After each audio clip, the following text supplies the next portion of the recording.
Preparing the live stream.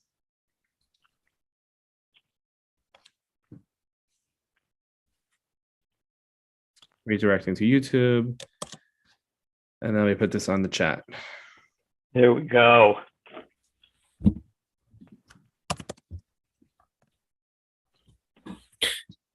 So everything we say now is on YouTube. What's up, boys? Yeah, exactly. That's literally anyone who like. I'll edit that out afterwards. No, but it's live right now. No, I know. I'm saying like afterward. I'm saying only if you tune in, like it's live, so they won't hear what we said a minute ago if they're tuning in now. Correct. Correct. But if they're now, they hear everything. But they're not because they don't have the link. No, but if your channel should be live now, no? Yes, if we you're only subscribed. we only have 11 subscribers, so it's not. Nobody's watching anyways. It's okay. I am. Same. I got to keep up with these comments. It says one. Exactly. It says one watching now. It's funny. I see one watching too, but anyway, send it. I don't want to be a liar. I know. I'm waiting for the stupid WhatsApp to work. Oh, I see. This is ridiculous. Why is my WhatsApp not working? Here, I'll do it. I do it. There's literally 1,000 minutes to download messages. Don't worry about it. We're on a delay. It's like a good 15-second delay.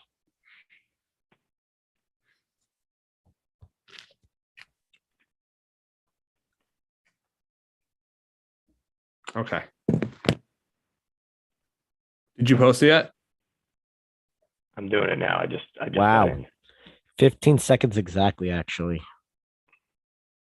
Watch, the second you post is when I'm actually able to post it. Yeah. I think I'm the only one watching right now. No, I'm in. Oh.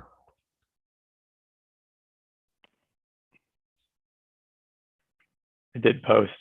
Thank I you. hope it goes through. Yeah, it went through. All right. Let's get back and let's enjoy the show. I can't believe Goldberg forgot his shirt. Such a classic Goldberg. All right. I dropped the shoulder for Solo. All right. We are TBI 3 balls in. It's PJs. It's Dave Oates Logan. It's the finale of TBI for the 2021-22 season.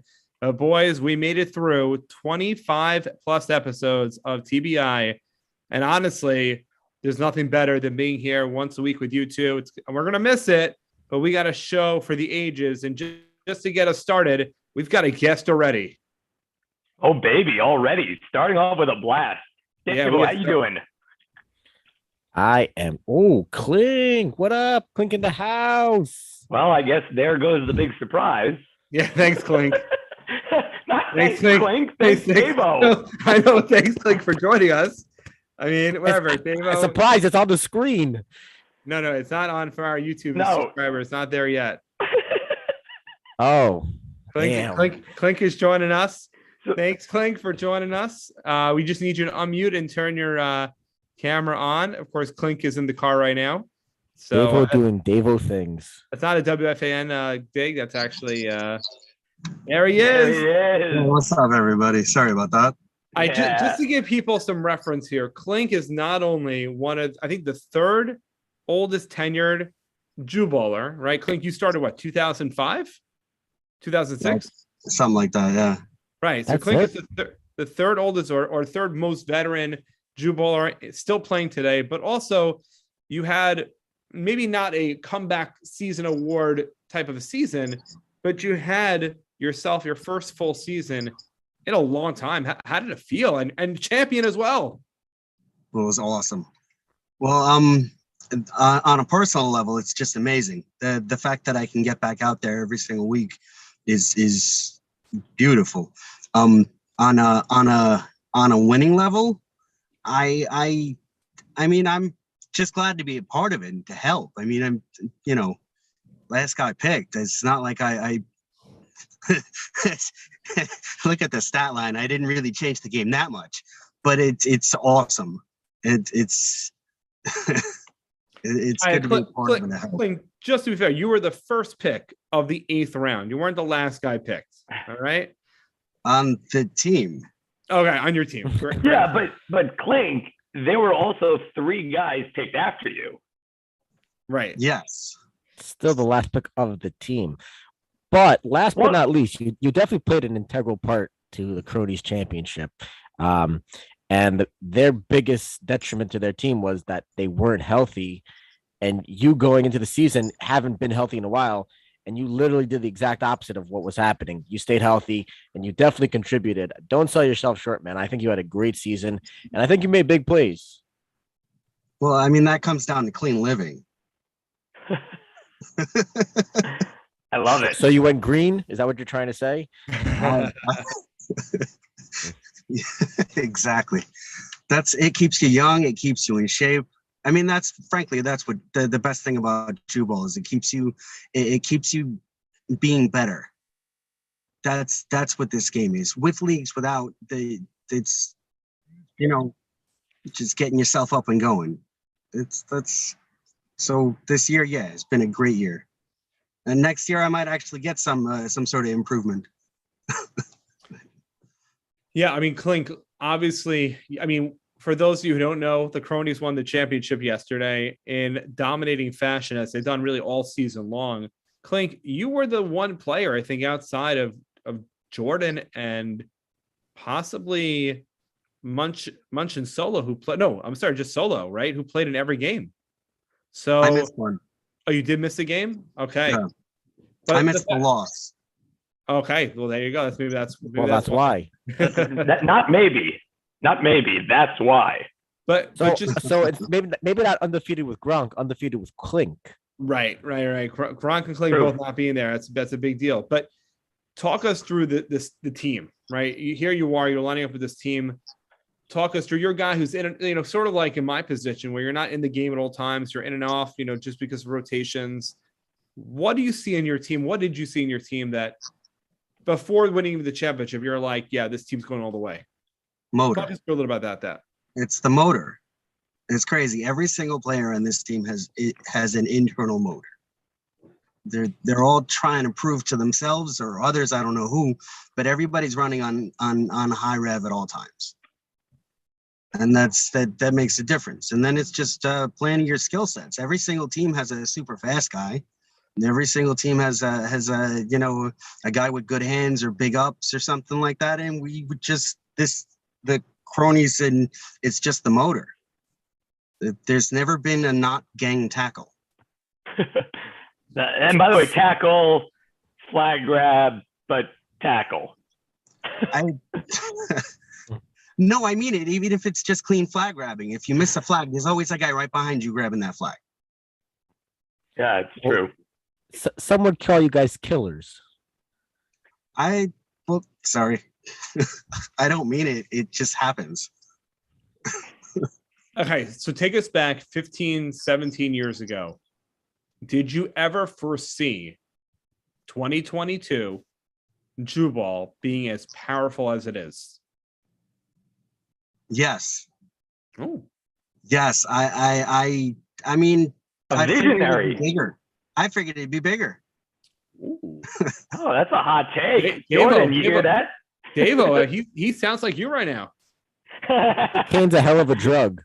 Just think about how many players we've had for multiple seasons and lost.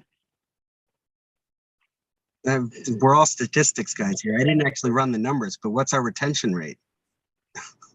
Well, I mean, the last 4 or 5 years retention rate is the highest it's ever been. But going back, who would have bet Clink comes on here, post-championship win, and starts talking about customer churn? Like, who had that? He's talking about retention rate here. That's unbelievable. That's so good. Might be the most Clink thing ever. I'll put it like this. We did lose a few guys this season, right? We lost Mo, we lost Sting. Zezzy. He didn't lose Mo. It's like he didn't die. He just went to the army. By the way, that's one of those things where you gotta watch. Well, let's not knock on wood and everything like that. We love you, Mo. I'm back. What I meant was obviously we lost him for the season for Jewball. But anyways, the point being is that we lost a few guys, obviously Sting to injury. Some guys not available as much as they had been, but you also gain a lot of guys as well. I think our retention rate the last 4 or 5 years has been probably the best it's ever been. But I remember back in those Jadwin games where a lot of those guys, some guys moved away, some guys won't come back on a football field ever again. It's hard. Listen, someone like me who's on the fence, Davo, about coming back next season, not because I don't want to be back next season, just because I may not be allowed to play again. We've had some guys who've had pretty bad injuries. Doggie's injury was pretty bad. I remember that one. Yep. Akiva's injury was pretty bad. I remember that one when I think he tore his ACL. Rada, when he played for us for a little bit, he had a bad injury. I think also like an ACL injury. And we've lost guys to significant injuries. So it's part of the game, right? It's part of why you do lose some of that retention. But I think for the most part, Jewball is strong now because we've got younger talent, and the veteran talent, is keeping themselves in shape. It's awesome. By the way, even the Rooks are bringing new people to come video for us. So it's going to be great. Or maybe not true this year Rook of the Year, but we've got guys who are bringing their brothers to come video who sound identical to themselves. That's amazing. Yes. I mean, the truth is that Jewball has exceeded my expectations. I know it can be bigger. I watched it grow so much in just 2 years back in the day. Clink, Davo stole your screen. Davo stole my screen. I think Clink is trying to say that we should have 6 teams next year. That's what I'm hearing. If we have enough players showing up in what's it called in the preseason, then we should. But wait, now here's the question: do we do a snake draft or not? I couldn't care less. I don't. Clink, if we did a snake draft, you might have been the last pick of the last round. That's why Clink doesn't want the snake draft. You know what? Here's the deal, though. I don't care if I'm the last pick in the draft. I don't care. I'm still going to show up to my games. I'm still going to play as well as I can, and I'm still going to get the exercise and not turn into an old man. That is one thing I can guarantee, that Clink will not stop. His motor will not stop. And that is one thing that I believe out of Clink's mouth. But that is 100% guarantee. Anyone who picks him up next year is going to be picking up a diamond in the rough. But also, I just want to add on, he's also a guy, but he's also a player who understands the role in the team, right? He's not a guy who's going to get upset if he sits a couple possessions. He's not going to be a guy who's going to get upset and be like, oh, I should be in the game. This is ridiculous. He's a guy who understands the role, understands where he should be, and just contributes every time he's on the field. I not to say, Clink, that we're in the same stratosphere, but I feel kind of the same mentality, and that is happy to be drafted, happy to be on a team, love to be out there. When I contribute, I'll contribute. I'll do whatever I can for the team. Yep. I'm with you on that. Listen, I gotta go. Okay. Clink, dude, be good, brother. Dude, I'm so happy you came on the last episode of the season. Thank you so much. Bye, everybody. Peace out, Clinks. Congrats again. Congrats, champion. Thanks for having me. League champion, Clinks. Looks like he's got his ring right there. All right. All right, guys. Well, let's jump into yesterday's game, the championship game. Unfortunately, I could only go by Prager updates for myself, as I was away hanging out with MVP for the weekend. But let's jump into this game. I mean, early on, Yaron takes a 1-0 lead and hits Singer for a touchdown. Logan, you're in that game. What's going through your mind? You're like, man, our defense is top notch, but he gets an early score. What happens after that? Look, I mean, obviously, Gronk shows up just to kind of even backtrack a little bit more. Gronk shows up to the game basically a minute before it starts, traffic, whatever it was. You knew baby at home. You got plenty of excuses. But anyway, he shows up a minute before and decides, you know what, I don't need any reps. I'm fine. Let's just start. I'm going to start cold, which is the most Gronk thing to do in a championship game, right? We proceed to stop Yaron on his first drive, dead ball first. And then immediately the first pass that Gronk throws is an interception. It was unbelievable.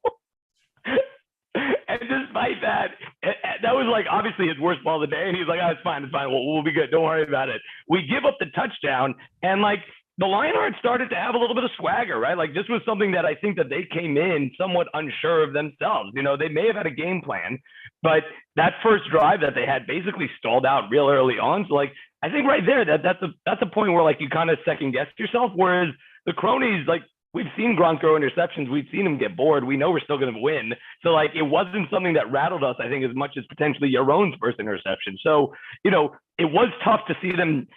And by the way, it was a beautiful catch and throw by both Singer and Yaron. Give them both credit.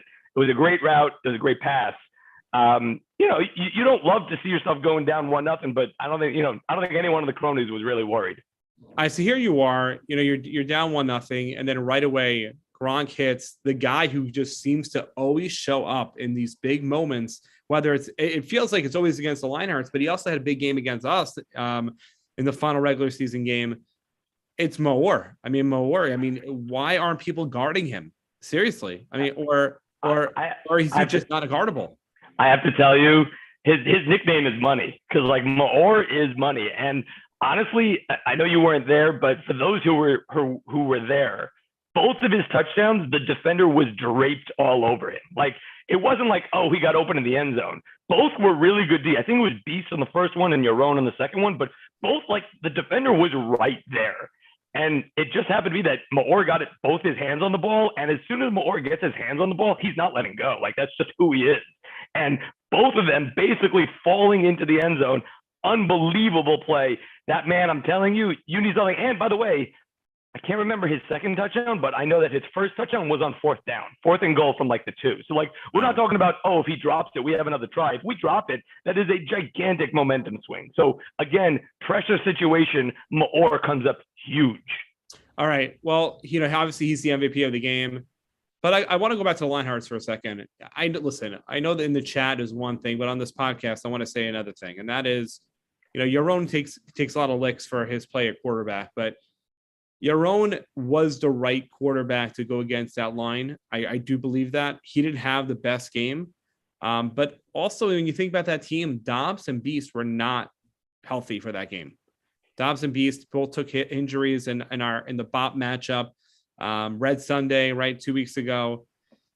A game in which a lot of people got hurt. You know, you're talking about, you know, Jack being done for the season, myself being done for the season. Of course, well, BOP's season was over anyways, but the point being here is that was a really rough game. He came in with 2 injured players without one of his top targets on receiver. And he went out there and really did the best he could. And Walls, you know, listen, Walls did everything he could, but he was also playing hurt. I think he had to leave the game at one point. He did, yeah. You're talking about just the attrition and the cronies came in, by the way, and that's not fair for me to neglect the cronies not having, you know, Steve-O and Goldberg, 2 major contributors not playing in this game. Tabak obviously stepping up, getting to play. By the way, not to cut you off, but Ben C also, someone who contributed late into the season and also got injured on our way to a championship. Let's not take away from what he contributed as well. So yeah, we were also battling injury. Yeah, I mean, so both teams really came in and knocked them. I think the injury bug hit Lionhearts more because the strength of your team was your line, right? The offensive, defensive line is the strength of your team. And that came in, even though, you know, Munch has been battling an injury all season, you really wouldn't know it based on the stats, but he had been battling an injury all season. But Solo is obviously as good as ever. And by the way, if you're thinking about a number 2 pick next season, it's pretty obvious right now who your number 2 pick is. And if you don't draft Solo number 2, you're going to pay for it, whoever takes him after. So I don't know who the number 2 pick's going to be, if it's Prager, if it's Rabin, if it's Snow, whoever it's going to be number 2, you better take Solo if you have a chance to take him. It's a huge mistake not to. By the way, it's never too early for a prediction for next year. I'm making a prediction that Solo gives Munch a run for his money for Defensive Player of the Year next year. So I'm predicting that right now. But just going back to your point about Yaron, I mean, you're right in the sense that Yaron had a bunch of speedy receivers, and Yaron probably gets rid of the ball faster than any quarterback. So he was kind of built, like you said, to go against this type of line. You do also have to question, Yaron didn't pick a lineman, unless you count Singer, didn't pick a lineman until the 5th round. Beast, who isn't really a lineman, he's more of a tight end, but he didn't pick lineman until the end of the draft. That's fine.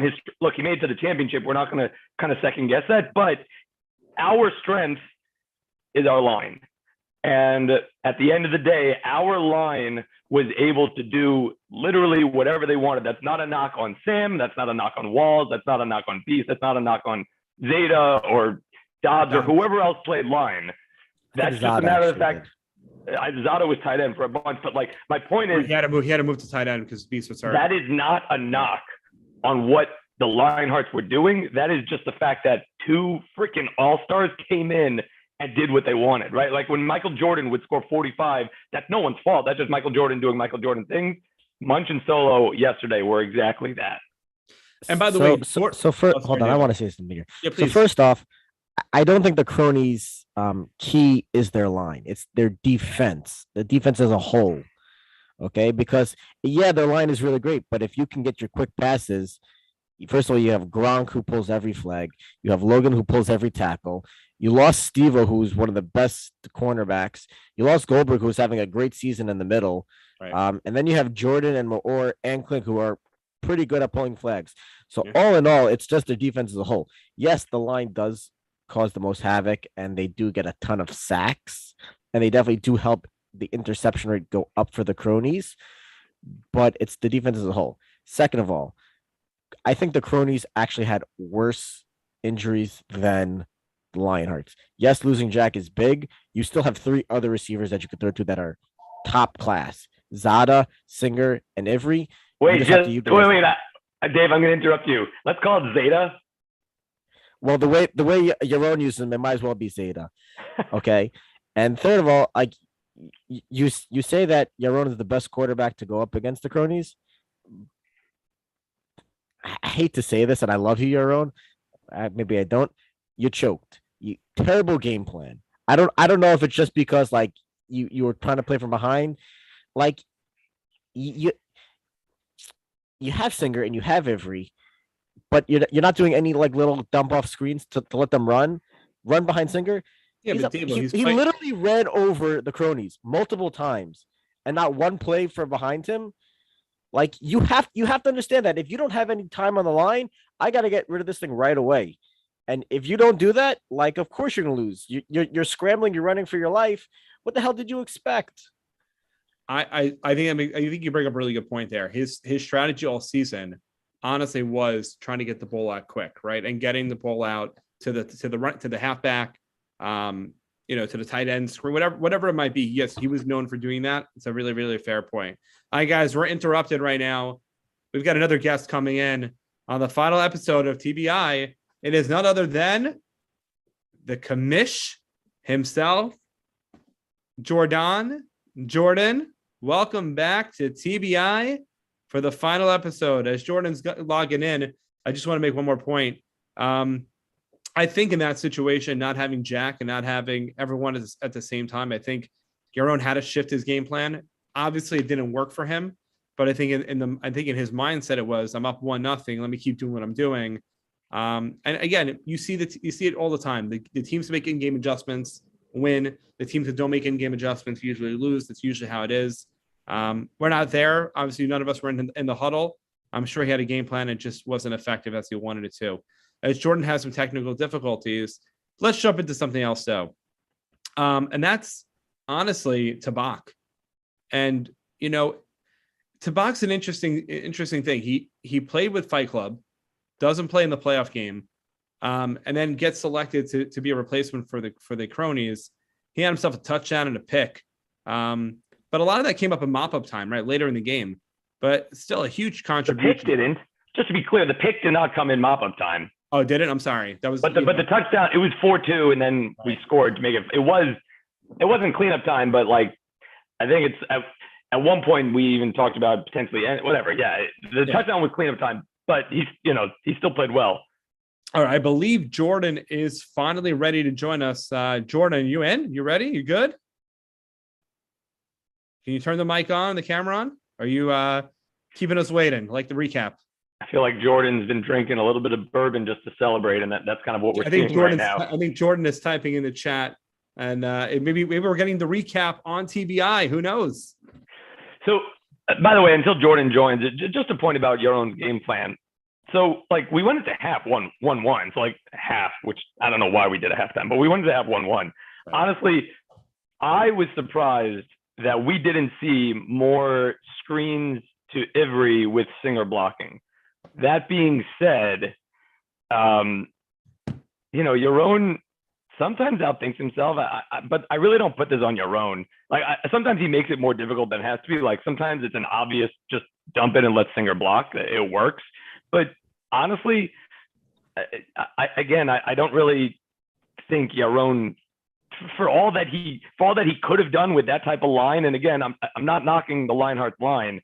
It's more of just a compliment to Solo and Munch that they literally did whatever they wanted.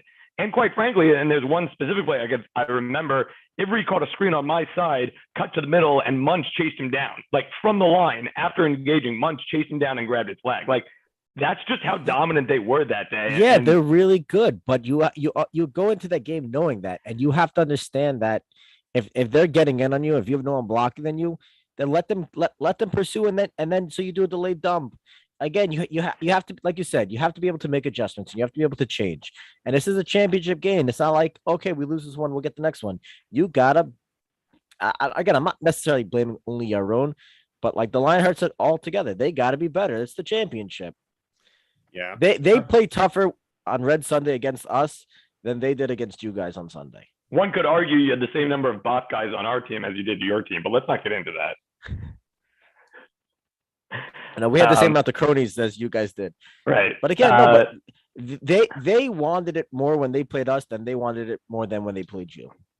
I mean, I don't agree with that. I think I don't agree. I'm telling you, I watched the game. They just didn't. They were at 44. At 44, he's a first-time champion, and he is also a man who contributed huge in the championship game. Jordan, welcome to TBI's final episode of the season. Congratulations on the win. Turn your mic on. Your mic is not on, Jordan. No, it is. I said good to be here. What's up, Kamish? Congratulations on the win. How does it feel to be a champ? I don't know. I feel like I'm a champ every year that I get to be with this group. Honestly, that's the truth. Over and above that, I don't know. I mean, I'm excited for Wednesday night to celebrate. I always think, championships are about, like Logan said to us the night before. Logan, you mind if I reveal? Please, go for it. Go right in. Yeah, it's like the championship. We kind of went back and forth on this. The championship is just a thing. It's the bond that's created by the championship. That's what you go away with. I'll always remember Logan and Munch and me and Solo, and maybe I won't even remember what we won together. But like, I'll be old man and I'll be picturing those faces and I'll be like, I remember I won something awesome with those guys, and then we celebrated one night, and that's what a championship is. It's like infuses like unbreakable memory into something. Otherwise, it fades. And that's what separates it from a non-championship. Lionhearts, they're not going to remember this season. They'll remember something, maybe one Jewball season. We're going to remember this for forever, because it was that special a group. Now, Jordan, when you're at draft night, we're going back to October. Obviously, first when TBI was born, probably one of the proudest moments we've had in Jewball history, just having a live draft and Rabin, giving up his backyard to us, and Bosch on the queue, and everybody contributing by bringing things. And honestly, it was a special evening. Laura Karan, obviously, made an appearance there. And here you are, and you're listening to who's going to be on your team, and you don't get picked until the fifth round. You get picked in the fifth round. Steve gets picked in the sixth round. You're thinking to yourself, all right, well, we got a really good team here. But then comes the seventh round, and the first pick in the seventh round goes to Maor. Did you ever anticipate you'd be in the championship and that guy would be the MVP? No, I knew it could be MVP of the chat. I knew that. I didn't know everything he could do on the field. I knew he was good because he made a couple catches, but he didn't have hands like this last year. He could drop. I mean, what's the difference between not dropping a ball ever and occasionally dropping a ball? And last year he occasionally dropped balls. This year the guy was just so reliable. And kudos to Gronk. And everyone says this about him, and is that he doesn't see he sees an open receiver, and he hits him. And then it's up to the receiver to make the catch. And Maor happens to be a guy that if you put your faith in him, he will not let you down. Period. And then we had Klink on earlier, 8th round pick. Yeah, great interview. And did you expect Klink would, first of all, last all season? That's number one. It's been a while since he's done such a thing. And number two, contribute the way he did all season long. No, I didn't expect him to last, again, because of the history. This is a guy, and by the way, if Gronk's watching or watching, this is a guy who pulled himself out of a few games earlier in the season.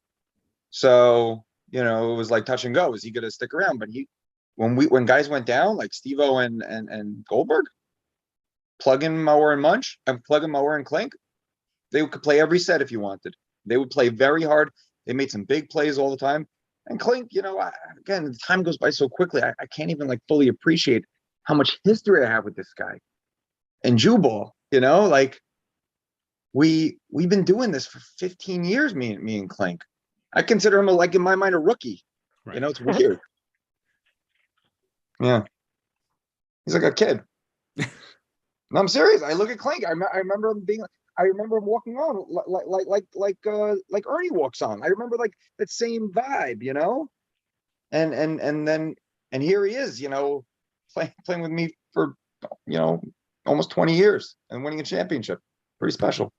Jordan, 2 interceptions in the game yesterday. Davo, did you foresee Jordan having 2 picks and a pick 6 in the game? Well, I knew he was going to get passes, and if he got passes, he was going to get catches. I just didn't necessarily know who it was going to come from. So I thought he would maybe it was going to come from Gronk, but Yaron wanted to give Jordan a little shout out also. So kudos to him for that. Jordan's great. He always comes to play. He was Violent J on Sunday, threw a ball right at Singer's face, told him to himself. He was right in front of his family. He had no qualms about anything. By the way, can we clarify? It hit him in the shoulder. It didn't hit him in the nose. Right in the face. It hit right here. I was right next to it. I saw it happen. It hit right here again. His kids were crying. They're like, "Daddy, why the man throw the ball in your face?" But no, listen, Jay had a great season all along, and honestly, it's probably the best season I've seen from him in the last 5 years. Yeah, for sure. I think the league has just revitalized him. Ultimate, baby. And I think Ultimate definitely plays. Guys, don't forget to sign up for the link. And but Jay, I got a question. Yeah. You guys had a lot of success this year in the draft. Do you think that the draft was done correctly? I know there was a big argument, snake, not snake. And do you think that another team can have that kind of success in the draft again next season, building such a great team by having, let's say, the first overall pick? Listen, I gave Gronk the first overall pick, so because in a sense he replaced Rabin, who was the least talented of our quarterbacks. Well, hold on a second. Jordan, let me cut you off. Yeah. Before this season started, if you lined up Fight, Prager, Yaron, and Gronk, again, prior to this season, I think everyone would have ranked Gronk number 4. You could argue the other order, but everyone would have put Gronk, and that's not a knock on Gronk. We maybe didn't see him play enough, but everyone would have put him number 4. Correct. So that's what I was getting at. Meaning, I don't agree with that. I try that. No, but Logan's macabre to what I was going to say is that I gave Gronk first pick because I didn't think he was as good as the rest. And that's why it sort of backfired when he turned out to be the best. No, but I think it made no difference, right? Because if, let's say, Rabin still would have been quarterback, Rabin would have had the first pick just based on the fact that Fight Club was the higher seed. They were the number 1 seed last year. They lost in the first round. You were the 2nd seed. You lost in the first round. So just based on seeding and who made it to the championship, it made sense that you would have the first pick and Fight would have the 2nd pick. And then it would have been Rabin. Right, it would have been Rabin. It makes no difference about where you put Gronk. Honestly, listen, I caught 6 touchdowns last year. I think half of those came from Gronk. the other half, or 2/3 or whatever, 2/3 of them came from Gronk. Who knows? I can't remember anymore. But the point being is that Gronk has always had the skill. Nobody ever doubted his ability to be quarterback. I think what people were wondering would he be interested enough in playing quarterback all season? No, but I think it's also can same, as the saying goes, can same play. Meaning, Right. Is that a winnable formula? And I would have said no. I would have said the other three guys have arms. Gronk has an arm, but the other three guys are using their brains. They're telling people what to do, and that's what wins games. And same play is going to lose you games. That's what I would have said before this year. And I think every receiver who, definitely on the cronies who got to know him very well, understood that like Ivry said it earlier, what same play really means is get open. Right. It doesn't even mean same. And there's a reward for getting open, and that's a pass. And it's like, it's a pretty cool formula. And no other quarterback's trying it, and other quarterbacks are struggling to have completions. He's not. I think the biggest test will be for next season. Obviously, if he wants to return to quarterback, as we already see from the chat, he doesn't. But I'm sure he'll give us another year at quarterback. The big question will be: can he draft a team that's somewhat similar to what he's had, and can he make that work? Can he get that formula to work? But of course, that's projecting for next season. But yeah, that'll be interesting to watch. All right, boys, you done with me? Jordan, any farewell words before? Hold on, wait, Jordan. Yeah. Before you go, I think everyone in the chat owes you a huge thank you. Not just for, putting the league together, but for honestly everything you do week in and week out to make sure that we have 20, some people want 21, but 20 weeks of Jewball to make sure that honestly the things go fairly, teams are made randomly. There's a ton of hard work that goes into keeping a league alive and thriving and going, and that's all thanks to you. And giving out gifts on Purim as well, and helping organize a Hanukkah party, and helping organize a draft night, and everything you do. Yeah, I want to second that. Any last messages for us for TBI? You're probably our biggest fan here. Probably. I haven't missed an episode. They've gotten extremely, extremely good. I mean, I was watching even, from the beginning of this episode, because the fact that you stuck to it, first of all, is very Jewball. Because, sometimes you're posting a video and you see like 12 views and you're like, what are we doing this for? And because that's what we do in Jewball. We just do it. We do it until it works. And, and then you got to survive the lean years. And then in 3 years, this has 300 viewers or whatever it is. The miracles happen. You stick to it. You hone your skills, you believe in it, and then the good things happen. And that's what we've been doing for 20 years. So basically what I heard is that in 3 years, you won 8 teams in the league. No, I don't feel like that, Dave. I let it happen. I don't even see. That's the thing. We just have the right intentions. We have the right motivations. Be good, and we do good, and the good things have happened. They happen to us. They'll happen to TBI, and let the chips fall where they may. We've seen the blessing, so we have no reason to doubt that they will continue. Jordan, congrats again on the championship, Kamish. Thanks, great guys. season. Congrats. Yeah. Thanks for making this happen. Love you guys. Peace. Bye. Back at you. All right. Well, there you go. The commissioner, champion himself. What an opportunity, right? To have him on in our final episode of the season. All right, guys, we got some more surprises coming up. Before we do that, Davo, I know this has been on your mind for a long time. You may get cut off with our next guest, but start us off. What's going to happen next season?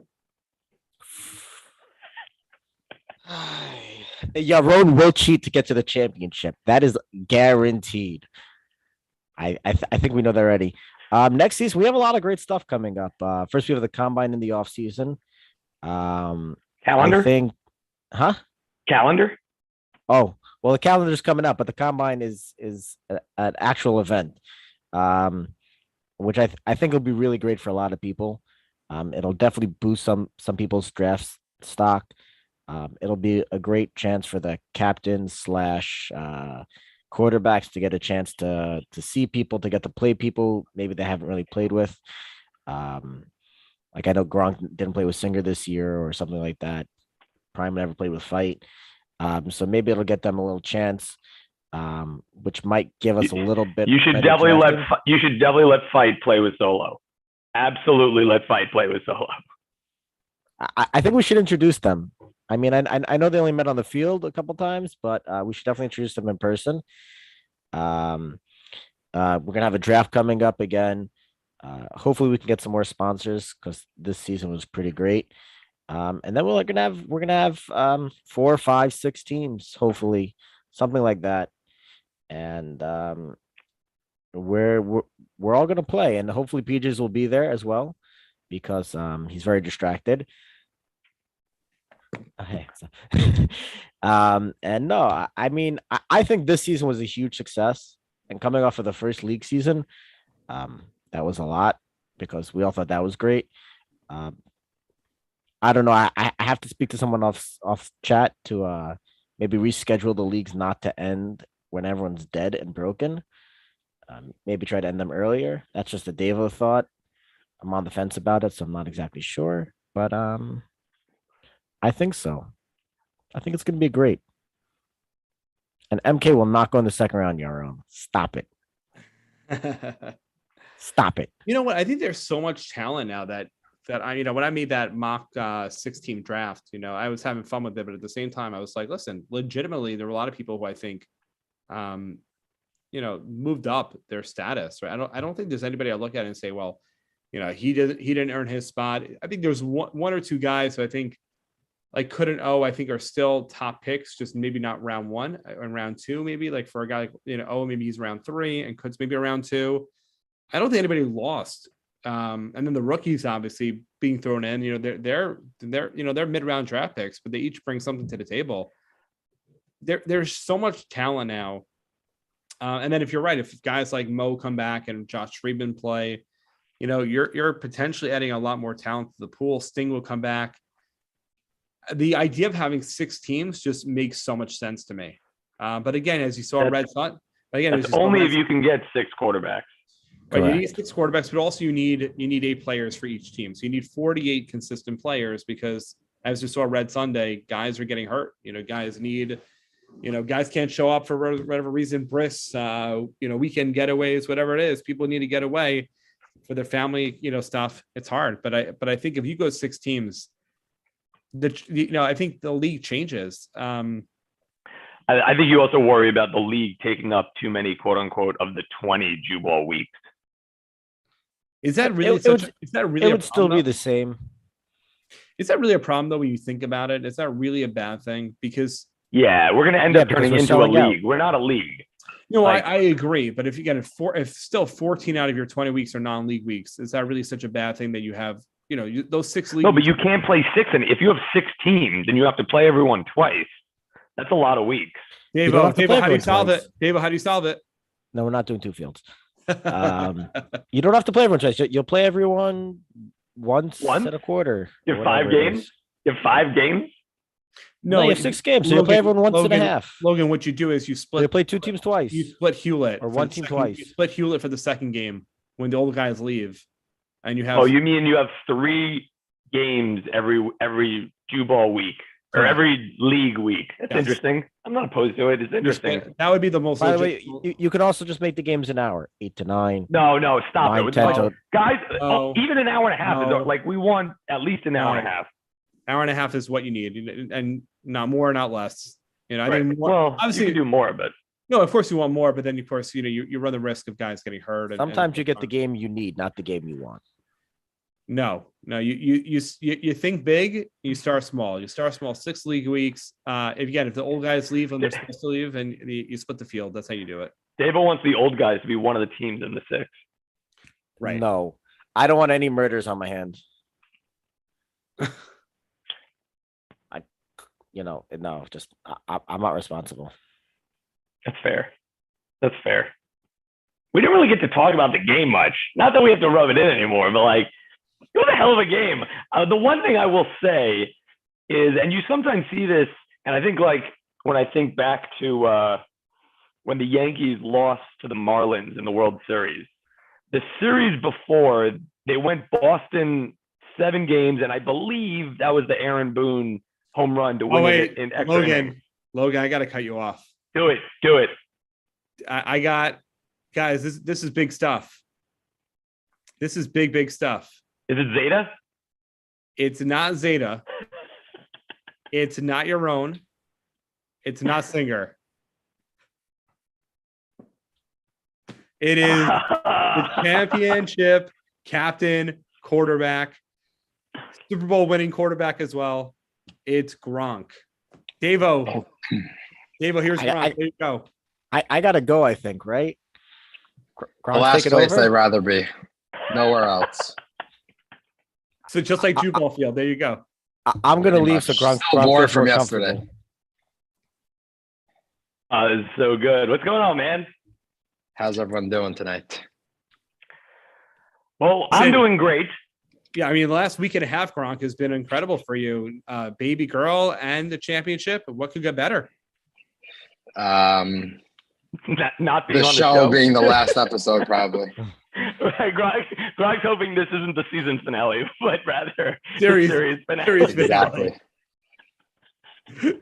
Gronk wants to bring down viewership, not up viewership. You know, Gronk, for someone who hates the show so much, I'm pretty sure you've seen every episode. Yes.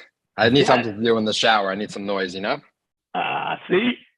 He does watch. We knew it. Okay, in fairness, it's because I send him a check every week to watch.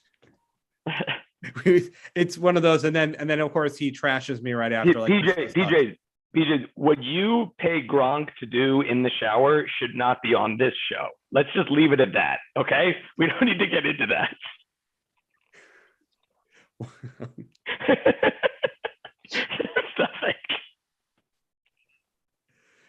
Just Gronk, let's start at the beginning. Walk us through draft night. So you pick Munch first. That's obviously okay, no brainer. I'm not going to say that your other picks weren't no brainers, but literally what went through your mind after 4 picks go through and Solo is still sitting on the board? What is wrong with everyone else? That was the first thing that went through my mind. You have to draft a line in this league. That's the best way to win. And that's what was available. So that's what I had to do. By the way, it's so funny. You told me before the draft, you're like, I'm drafting a line, and that's legitimately what you did. Round 1, round 2 line. And Goldberg technically is a line also, right? So there you go, round 3 as well. Was there any doubt in your mind you were taking Goldberg third? Like, did he know you were taking him? Yeah, once he was available, I told him there's no one else I'm taking besides Rio. Now, Logan 4th round. I think not that we were surprised that Logan went 4th round. Logan. I thought it was a stretch. Logan's good enough to go first, second, third, whatever. But Stop. When Logan's sitting there, did you know like what you were drafting on Logan? Did you realize, or was one of those like? I thought it was going to be somebody who didn't show up weekly, so we would have some more playing time. But turns out that he only missed a few games this year. But obviously, no better player I want on the field than Logan. Keep the energy high. Keep the energy high and prevent you from getting tackled. Exactly. Who's got better excuses, Logan or Veg, for missing Jewball? Sterling can miss every week, and he would still have better excuses.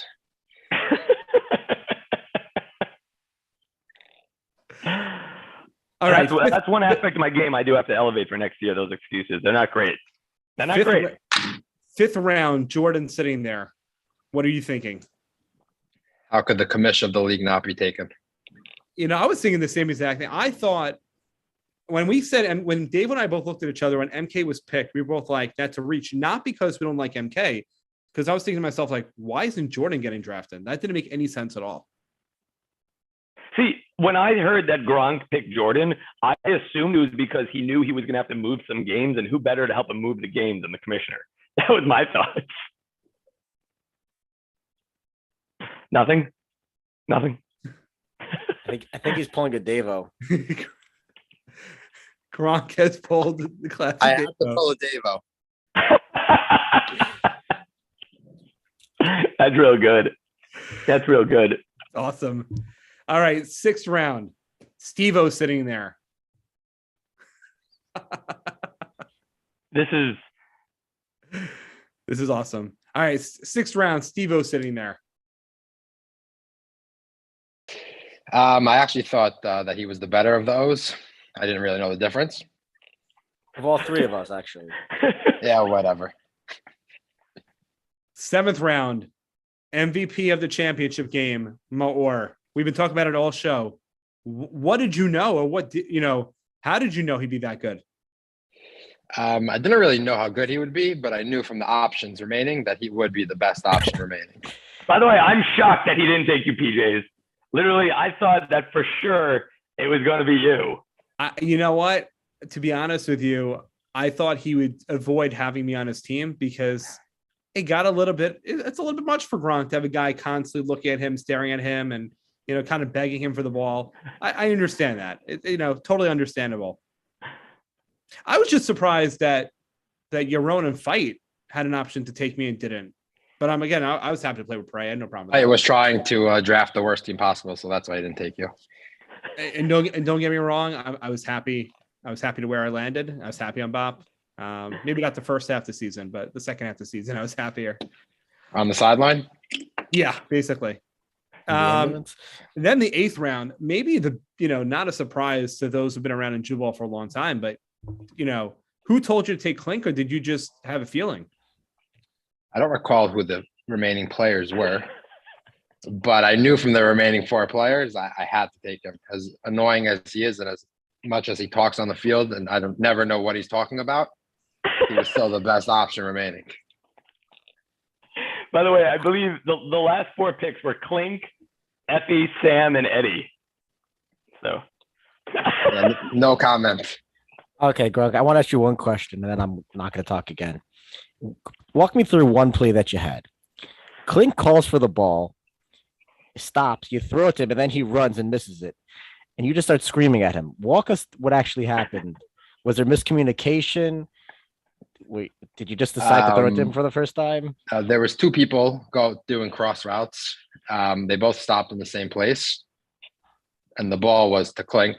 The ball is literally 2 feet in front of him. Next thing I know, he's turning up the field. But I'm not really sure what was going on there. So I had to, show that I was into the game a little bit. So I had to start yelling.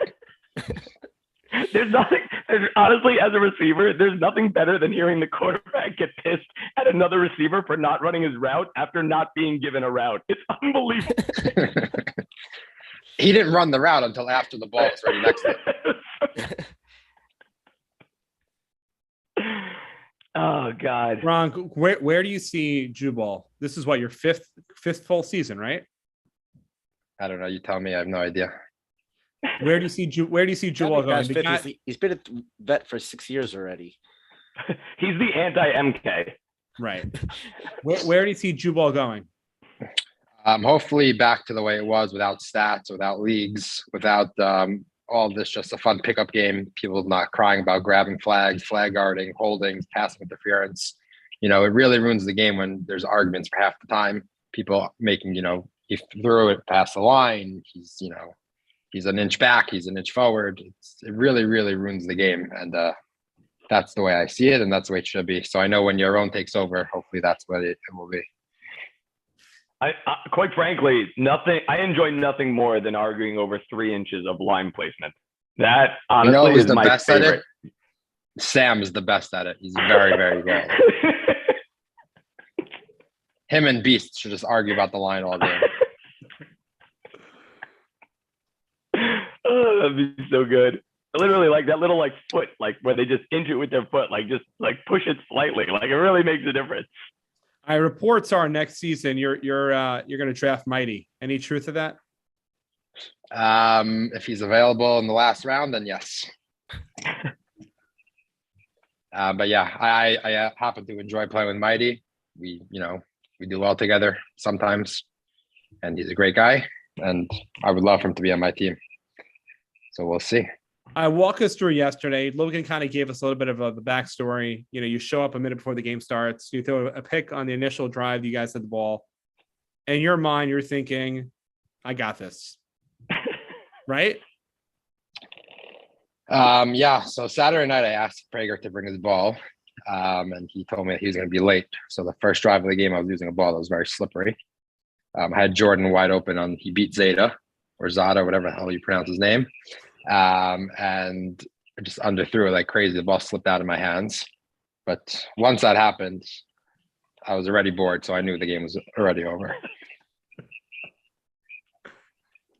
Who's the one player you wish you could have played with this season that you could have had on your team? Besides for me. It's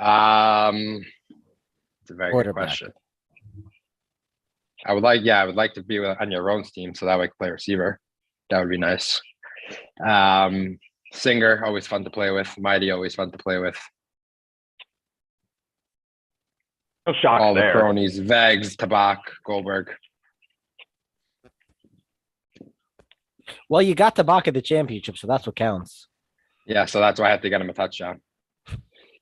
We told him he couldn't join without a pick and a touchdown. He got it.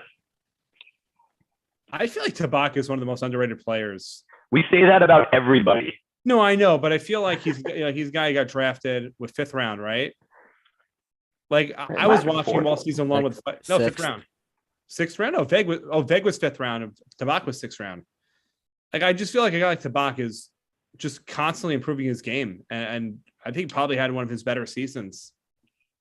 He had a handful of great flag grab, like legitimate flag grab, like snatches in the championship game. He's a good player. Yeah, if he was on the right team, he would have showed out more. When utilized correctly. Were the OG cronies upset you didn't draft them all? Like obviously you got Goldberg, but were Tabak and Veg complaining all season long? Why didn't you draft me? Considering at the draft every time it was before, when Fight was picking, please don't draft me, please don't draft me. Yeah, I think they were very angry. At least they had each other, right? I would have felt bad, honestly, if if one of them was by themselves. I also tried trading for them at the trade deadline, but Fight wasn't having any of it. That's interesting. There were some potential moves at the trade deadline, right? Yeah, I'm pretty sure I offered Munch because he got hurt the day before, like a broken hand or leg, whatever it was. So I tried very, very hard to get rid of him, but thankfully Prager turned that down. There were 4 trades you had offered, and all 4 were turned down. Yeah, it was for the better of the league, I guess. Well, I think it was you wouldn't be bored. Better for your team, though. Think about it. I mean, I'm not going to. It worked out well. It worked out well for you. I think if you made those trades, you would have regretted it. I probably would have had more fun, people coming after me and whatever, but whatever. It is what it is.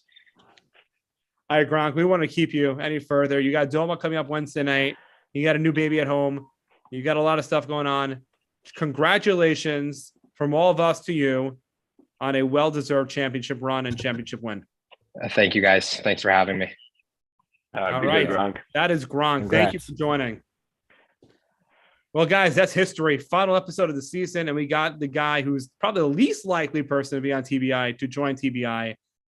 He did make a promise to me, and see how much he loves me, is that if he won the championship, he'd be on. We were hoping to make it a little more special with a crony takeover, but having Logan is a crony enough, right? Yeah, I would say one crony is more than enough. Well, speaking of cronies, we do have another crony coming on in a couple minutes. We'll keep that. I think we've had every crony on except for Goldberg. Yeah, but nobody wants Goldberg on. Damn. You're lucky he doesn't. You're lucky he doesn't watch the show. That's why I said it. No, everybody's underrated except for Goldberg, apparently. I know, right? We have to stop this underrated thing. We say everyone is underrated. No, we all think everyone's great. All right, stop it. Well, speaking of underrated or called underrated, he's no longer underrated at all. He's honestly somebody who everyone needs to pay attention to going forward because he was and is the most active chatter against Singer. It's the MVP of the championship. It's none other than Maor. Maor, welcome back to TBI. What's going on, guys? How are you? You tell us. How are you? 2 big touchdowns in the game, and they awarded the MVP. You take down PJ. Maor. I'm going to cut you off. I got to say some protest. I love Singer too much. I can't be here right now. My feelings are hurt. You hurt my man. That's my number one. I gotta leave. I can't be here. I'm sorry. No. This is not a safe place for me anymore. It's not a safe identify place as for a me. singer. You identify as a singer. I do. More. Peace. Oh man. That's not you, by the way. That's not on you, Moore. That's definitely not on you. What's going on, brother? Good to have you on, man. What's Sorry, up, champ? PJs, go back into it. Go back into it. Sorry. Championship MVP. Let's talk about it. How did that feel? Feels amazing, after Singer got got voted that he was MVP, I got phone calls from all the boys back in high school. They're like, "You really, this guy's legit MVP of this league?" I'm like, "All right, guys, I'll put him in his place. Put him in his place. Let it be. All right." I'm like, "That's it. Game over." And that's it. We went out there, Wait a minute, or I'm sorry to cut you off. Goldberg, I would love to have you on TBI. If you're available, private message me. We'd love to have you on right after Maor. Just saying. That was a joke. I didn't think you listened to the show, but appreciate the love that you listen. Of course, you listened for Jason. You didn't listen for us, but Maor, right back at it. Sorry about that. No worries. No worries. All right. So wait, so you had to put Singer in his place. We're thrilled that you did. You Yeah, went. way too many votes for MVP. Way too much. What's going on? Maybe people drank or something. I don't know, but way too many votes for that guy. More, I do have to say, you are excellent at your craft. And I don't just mean the Singer bashing in the chat. I also mean at catching touchdowns. Like, let's go through, like, just to be frank, the Lionhearts are up 1-0. We're on like the 2 or the 3 yard line. It's 4th down. And you have Beast draped all over you. This is not a knock on Beast. This is a huge more moment. Walk us through that play. Like, if you even remember it, like, walk us through, because I know watching it, it was unbelievable. I want to know what it felt like for you. Well, it felt awesome. Beast was actually defending very well on the play. I saw Gronk roll to the right, and I saw everyone go with him. I think Singer on that play was playing shading towards the middle, and he followed Gronk. So I took one step in, and then I took one step back the other way. And I knew that if Gronk would see me, if I could get that initial step, I could try to bring it down. Beast played great coverage. He was still with me. Even after the step and everything, he played phenomenal coverage. Unbelievable play. Unbelievable. I see 2 hands on it, and I didn't even have to see the rest of the play. As soon as you got 2 hands on it, I knew you were coming down with it. I knew it was going to be 1-1. It was a huge moment in the game very early on. Unbelievable to watch. The second touchdown, if I'm not mistaken, I think Yaron was on you, but like, it was pretty much the same, right? It was pretty similar play. Similar type play. I was watching mainly the middle linebacker on their team and where he'd go. If he would step towards me, I would run across. And if he would go with the traffic, I would run the other way. And I would try to be a leak out option. Yaron also played phenomenal coverage on that play as well. They didn't bite on the fake. They were there. Gronk just made a good throw, and gave me an opportunity. More thinking about this right now, right? You become like the king of the chat with the trash talking of Singer. This is like Singer's worst case scenario, nightmare scenario, right? Because now, listen, don't get me wrong. Singer matched you. He had 2 touchdowns himself, but you bested him in the game. Like, your team bested his team, and you're the MVP. He's not. I'm showing that to all my friends. You're the MVP. He's not. That clip I'm taking. I'm taking for life. And that's got to hurt him, right? Like, does that make you feel like all the trash talking was worth it all season? Trash talking him is, one of the funnest things ever. He takes it personally because he loves the game. He had good routes yesterday.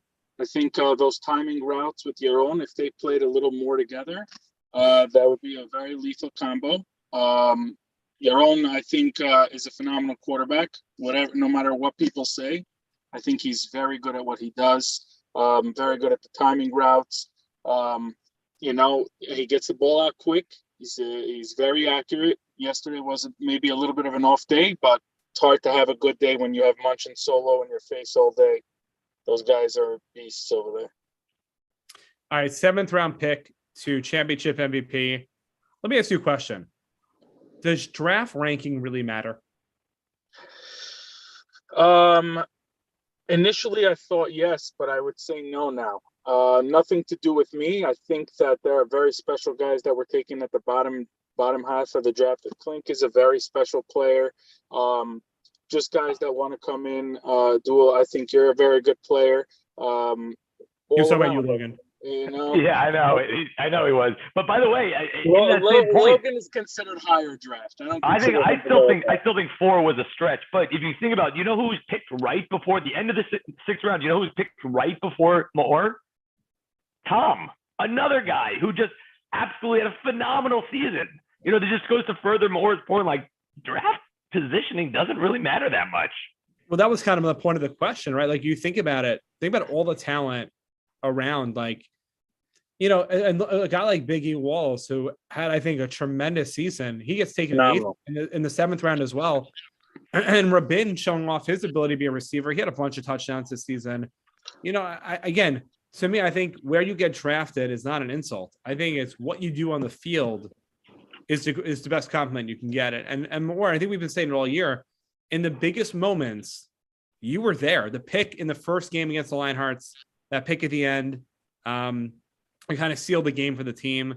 You know, I don't think you had, like, what did you have? 4 or 5 touchdowns for the season. It's not like you were burning people, but it seemed like every touchdown was a big moment, especially against us in that final game of the season to solidify the number 1 seed. Like, you had 2 touchdowns in that game as well. I mean, you become that reliable go-to big game receiver. And, you know, no metric, no stat is ever going to measure that. TJ, is another thing I'll add in there, and it's something we don't keep track. Obviously, it's too much of a headache, but like, I wish you could go back and look at how many very important first downs we went to Moore for over the course of the season. We don't track first downs, but there's at least 3 different times in 3 different games where it was either 3rd and we needed to keep the drive alive, or even 4th and we needed to keep the drive alive. And Moore turned around and gave us that first down that we needed.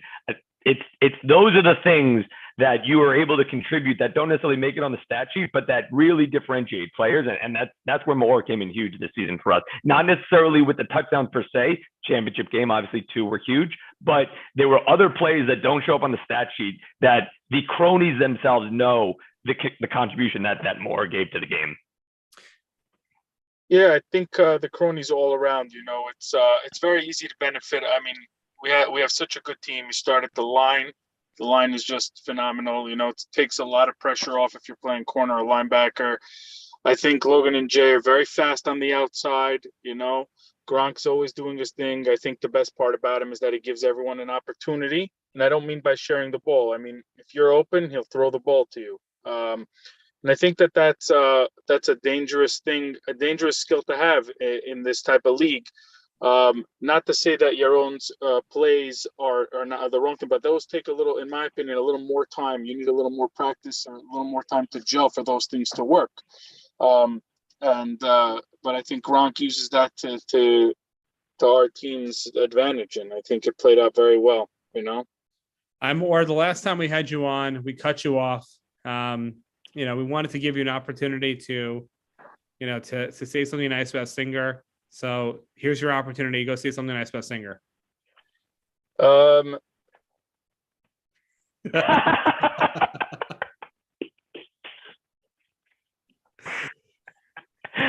tell you, this man is excellent at his craft. The man is excellent at what he does. More, love you, man. No worries. I mean, I just had so much to say about him, but now it slipped my mind. I'll get it back. Hi, More. Thank you so much for joining us. Congratulations again on the championship MVP. That's not an easy feat to get, right?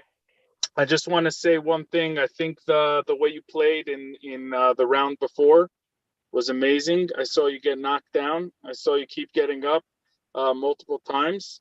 I think you have the heart of a champion, and it's amazing what you do. Props to you. It means a lot, from hearing that from you as a champion. It means a lot, and I think a guy like me just has to follow your lead, and that's it. Just keep plugging away and be the best player you can be. Right? We'll start crapping on Singer with me. It's hard. It's hard to join that team, but I'll root for both of you. I'll put it that way. Awesome, guys. You guys are awesome. Peace out, More. Hey, thank you so much. All right, Logan. We finally got Davo off the show. Not easy. Not easy. Seriously, we finally got the fence removed. There's so much to recap of the season. Jordan's going to do his recap, obviously. We do have another surprise guest, by the way, coming on very soon, but a representative from the Lionhearts, just, as a teaser. But there's so much to look back on the season. For me personally, I think the games were great. Obviously there were blowouts and there were teams where the generator didn't work, but just the activities that went on in Jewball, the parties, the get-togethers, the camaraderie, this show, right? Like Jordan said, this show lasting and doing what it did, getting you to join us, right? Halfway through the season was a huge deal.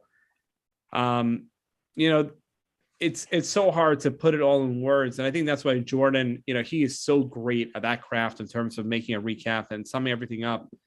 But just seeing week in and week out what the season we had and the way that the championship went. We said it on draft night, your team would be extremely hard to beat. That's not because we're great at predicting things. That's just because it's obvious. The team that won the championship was the best team on paper, and that doesn't happen in every sports league, right? Every sports league doesn't get that. The two best teams played each other. Two best regular season teams played each other in the championship.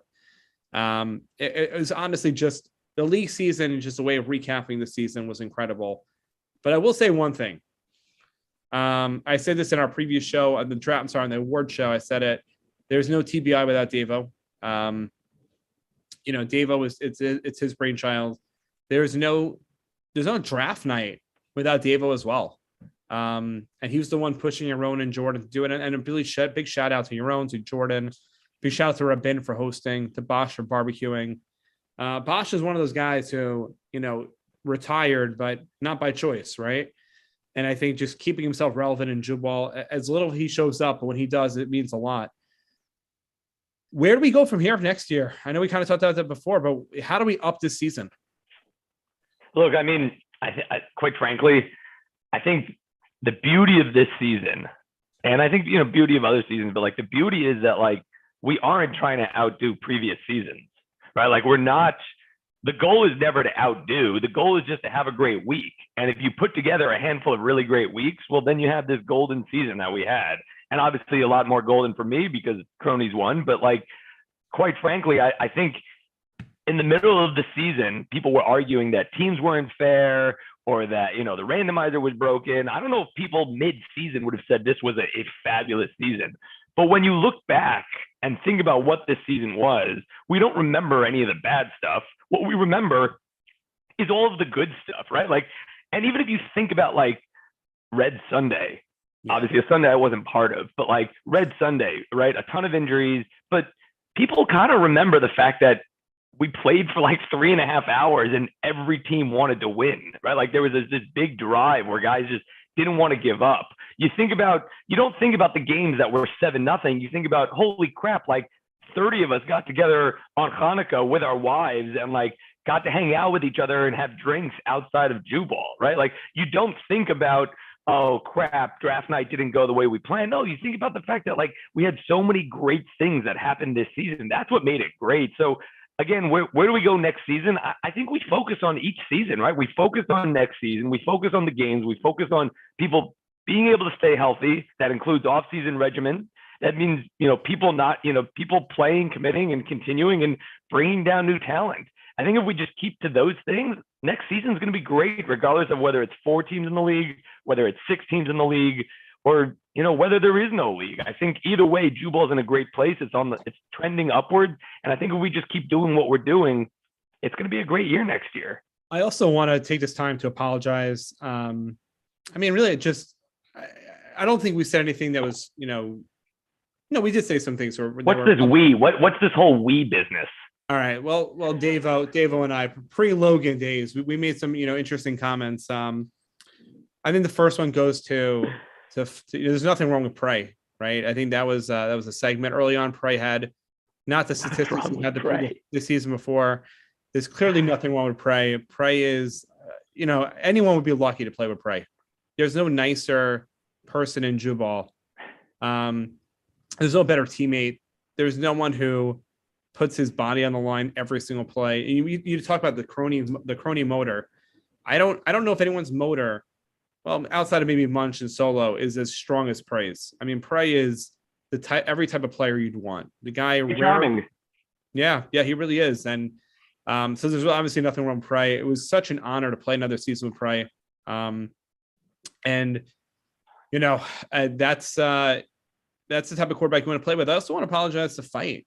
I think, listen, we were right to question his draft moves because the way things played out. But at the end of the day, he did what he thought was best. He didn't draft bad players. He drafted guys. He drafted good players, just not where they probably should have gone in the draft. He had the right strategy, right? Like drafting linemen is the right move. We obviously it worked out for Gronk. You see, so his strategy was right. It was spot on.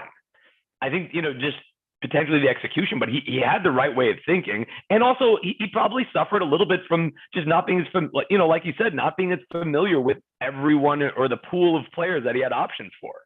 And I also think, he had some infighting with his team. I think some that got overbroad, went overboard on the chat. And I think, it's tough. I'm actually really happy that trades didn't happen. I think the fact the team stayed the way they were, but I do think there should be trades next season. I mean, not that it's an insult to anybody to be traded. I think it's an interesting thing to see, if the trade would work, if trades do work. Just an interesting, cool thing to see. This is our final episode.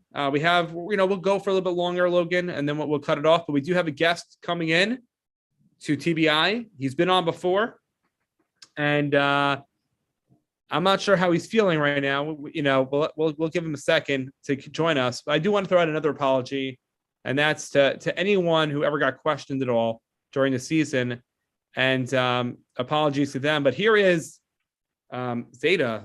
No, it's Zada. It's Zada. I know. Zada, how you doing?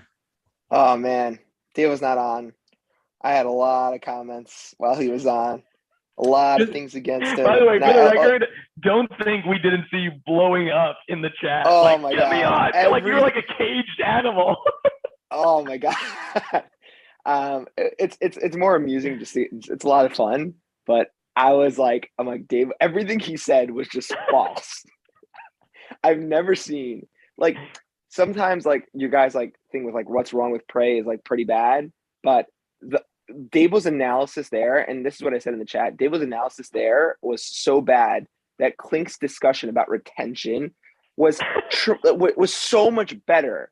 Okay, it was the worst analysis I've ever heard in my life. So I'll say my spiel, but to say that Yaron should have thrown screens all game, that's total BS, and that's ridiculously stupid because the whole defense was playing up. We threw that ball. They knew the screen was coming. There's nothing we could have done. And yeah, we're going to get 2 blocks when Munch and Solo are tracking that person down. Number 2 is that this is a crazy shout out to Beast and Dobbs. I don't think anyone understood how much pain both of them were in while they were playing.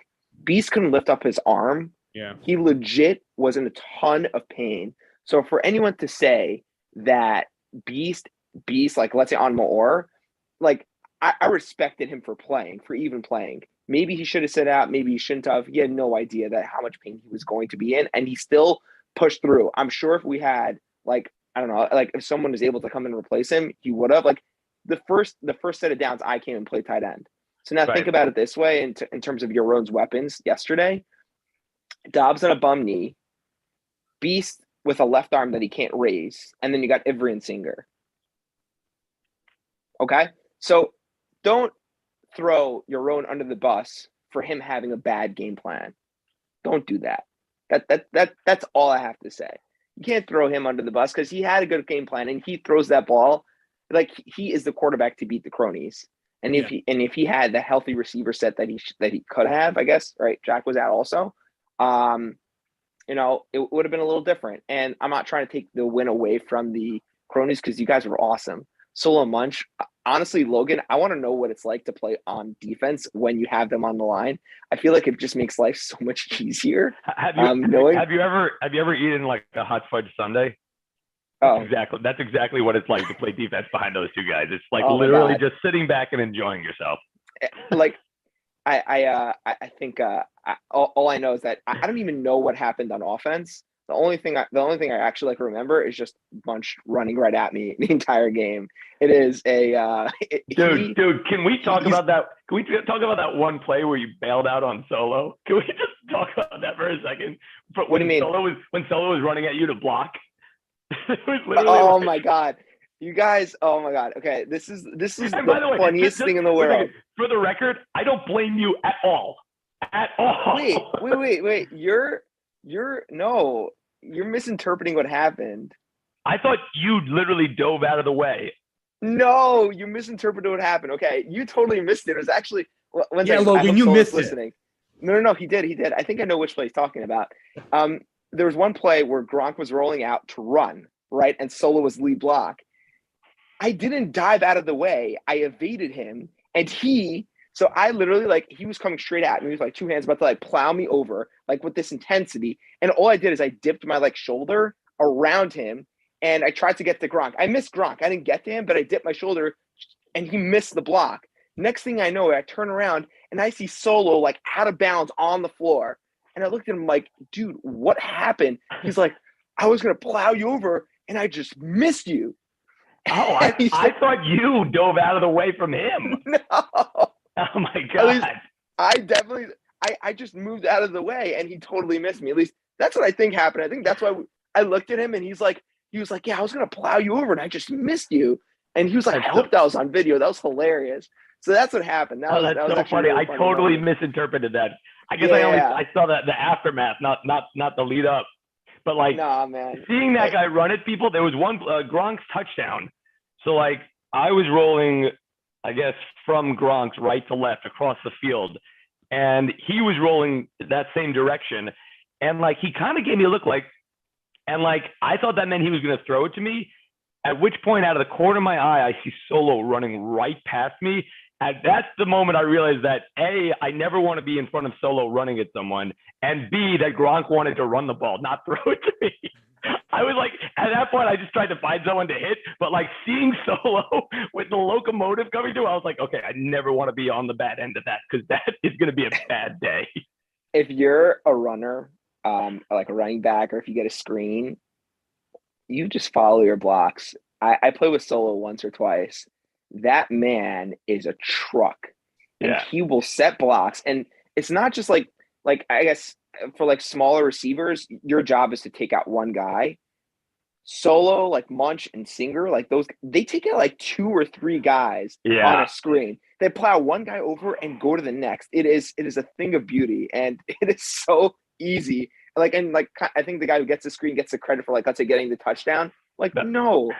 Solo literally plowed the guy over for you. It was they're awesome. They really are awesome. But anyways, the reason why I was on was to say Yaron is not trash. Okay, Yaron was not trash.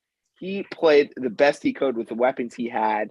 I don't think that he did not play well. I think he played well. I think the Lionhearts, with the Dabo's point, he says that we didn't want it. That's such BS, man. We wanted that game bad. We played to the best of our ability. We did lose, so kudos to the cronies. You guys played great. The Lionhearts definitely wanted it. By the way, for the record, we did back you. We did back you guys up there. We didn't, we did challenge Dave on that and saying that that's not fair to say they didn't want it. That's ridiculous. Yeah, it was ridiculous. To say they wanted it more against us versus that doesn't make any sense. Of course, you want to win the championship. Although I do think there is something about having that emotional energy spent in the playoff game as opposed to in the championship game. I do think that there was a ton of emotion that was used up 2 weeks ago in that game, and there may have been just something about peaking there and then having to play another game was mentally hard. I don't agree. Not 2 weeks later. Listen, I think last year when Pop won, beating the Rabin club, right? Beating Rabin in that game. That was brutal. Let's not talk about that. Yeah, I know, but I think the fact that we won that game, we went into the championship with a much with that emotional high of winning. We felt like we were going to win that game, and then Dobbs had probably one of the greatest games of his career, just dominating. Didn't Veg also have a great game? Veg also, Veg was MVP. So it's it's interesting. Again, I agree. If a healthy Dobbs and a healthy Beast, does the score change? I think it does. You know, you have a healthy Jack to score changes, but I'm not there to play that game. That's not yeah, that's I think not what I'm trying to say whatsoever. no, I know, but It wasn't that. It's just my point was for people to say that it was Yaron that didn't play well. I just think that's totally false. That was my point. It's not about someone. I don't like as someone who played, I messaged Yaron after the game. Again, not a knock on the line. This is not a knock on the players. I just think Yaron played the best he could have, and there was no winning that game with the guys he was 100%. Going up against. And to be clear about like going against Munch and Solo, to say the other line didn't do well, I don't think it's a knock on the other line. I think it's just the fact that Munch and Solo are so dominant. It's like me having a one-on-one against like I'll give you like me having a one-on-one against like Michael Jordan, you know, and I lost 11-0. Yeah, Zada played terribly. No, it's just I went against a guy that is so much better than I am at that position, right? And right. Oh, you need to cut me off. Okay, fine. No, I'm only cutting you off. I want to ask you one question before we end. Okay. You are the last guest of TBI for the season, so we went A to Z. Yeah, we did. I wanted to ask you a really important question here. You ready? What would you like to see next year in Jewball? More stats, more league games, and anything against what Gronk said. All right. By the way, it'd be really funny if Gronk drafts Zada next year. That'd be great.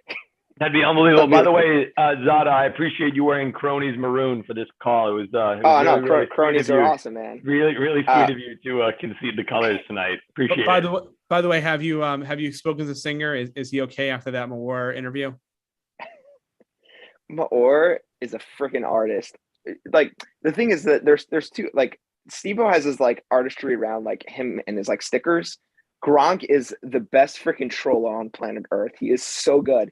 Listening to like the way he was talking was like there's so many hidden things in there, like hidden gems. Like, yeah, the league's gonna change like next year when Yaron takes over and it's gonna be better, which was so amazing. And then so Gronk and then Maor, oh my god. The man can do anything to trash Singer. Unbelievable. And the most amazing thing is that he has MVP was just like over the top. Right. By the way, that's the thing. Like he starts off in the chat. Like the first thing he does is like throws out like a Singer is trash. Here's me playing. Like we don't even know who this kid is. I know it's true. And then on Championship Sunday, he goes out and wins the MVP against Singer. Like who would have thought that was the narrative that was going to happen when he first joined the chat like a year and a half ago? And by the way, his best games have all been against Singer. Like he elevates his play against that guy. It's crazy. Oh man. He's always, it's not like he ever breaks character. No. This is not character. This is not acting. This is who he is. A man who despises and hates Singer. Yeah. Sada, good luck next season. Peace out, brother. You're good, brother. Later, guys. All right, Logan. We're going to start winding down here, but let's just think about next year. Obviously, we're not going to project anything. PJ, wait, let me interrupt you. This is stupid. A big shout out to PJ. Like, I don't think people watching right now realize what goes into it. And obviously, live show, there isn't that much editing, but like, as you guys could tell, Davo and I are not easy to work with. And PJ's does a ton of behind the scenes type of editing, whether it's literally editing videos, figuring out what we're going to talk about, keeping us on topic. Like the list goes on.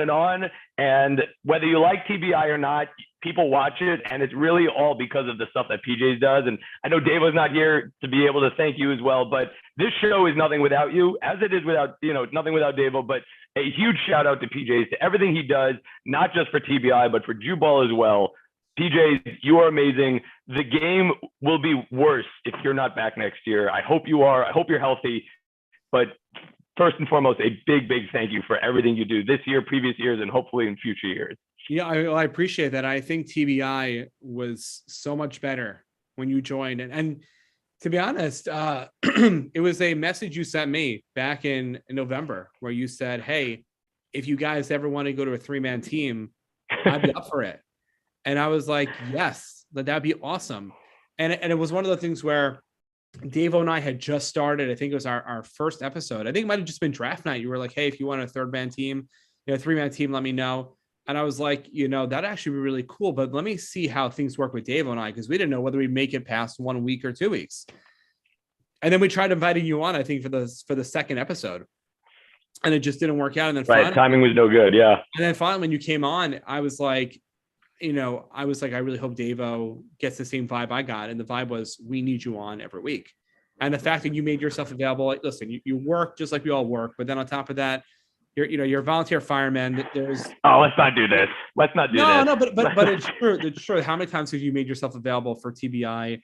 This is another responsibility for all of us. And we do it for our Jewball brothers. We do it so that there's some type of content to keep to keep things going, to keep this community going. Again, whether 5 people watch it, like Jordan said, or 20 people watch it, or 100 people watch it, who cares? It's all about us just having fun, talking about what we love, and that's playing football. And the fact that the next 6 months will be football less in our lives. And I know Yaron's going to try to plan some pickup games, but you know how those things go. 1 week it works, 1 week it doesn't work. It just won't be the same. But I got another surprise for you, Logan. What do you got? Well, I guess it's a surprise to the Jewball family. This guy just isn't done. This is like this guy. Oh, he's back. He's back. No, he's muted. He's muted. He's back. He's muted. Oh boy. No, you're still mute. What do we got? Moore is back. Moore, what's up? I just wanted to say, Singer, you suck. I want you to know that getting the MVP off you, for everyone else that's a shock. For me, it's 3rd, 4th grade, 5th grade, 6th grade, 7th grade, 8th grade, whole of high school, your year in Israel, Shana Bet Gimel Dalet Hey, Vav Zayin, whatever years you did. All right? You're awful, Singer. You're awful.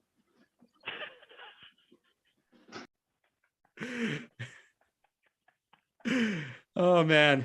Oh, that guy's money. That guy's money. Honestly, I can't think of a better way to end this season, to end this show. Like that's everything you want it to be, right?